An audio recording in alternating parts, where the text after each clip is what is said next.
تصدق أن المسامع كالنواظر تعشق، حتى سمعت بصيتكم فهويتكم، وكذاك أسباب المحبة تعلق.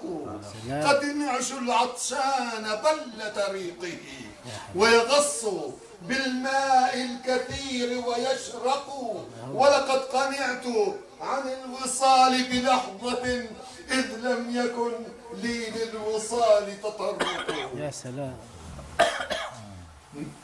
نعم تطرق. نور النبي على الوجود تألقا، ومحبتي للآل خير أغدقا، ومدائحي فيكم نسابة أحمد، حبل الوداد مع الرسول موثقا. الله الله. حب تمكن في القلوب وأشرقا، للعترة المثلى يهز البيرقا، وشغاف قلبي لا تمل توثبا نحو الرسول، ودمع عيني أبرقا.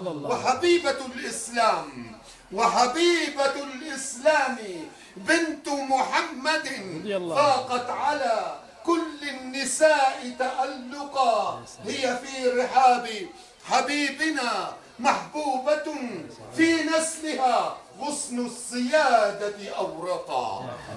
فقرأت في حسن فضائل جده، وحسيننا شبه الرسول مخلقا، وعلي المقدام ليث نبينا باب العلوم، وفي القضاء لن يسبقا، وأئمة مثل الشموس ضياؤها من خير نسل للبتول تدفقا، نسب تدفقا من سيحجب نوره، هاتوا يدا سدت علينا المشرقا. هم عترة آل الرسول، وجدهم الهاشمي الأبطحي المنتقى، ساداتنا أهل العبا أشرافنا في الدين والدنيا ضياء أشرقا، أهل الفصاحة والشجاعة والنهى والجود والمجد المنيف الأليقا.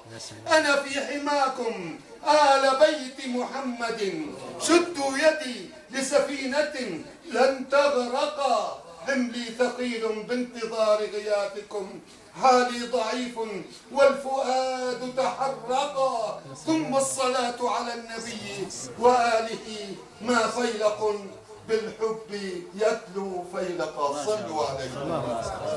أحسنت.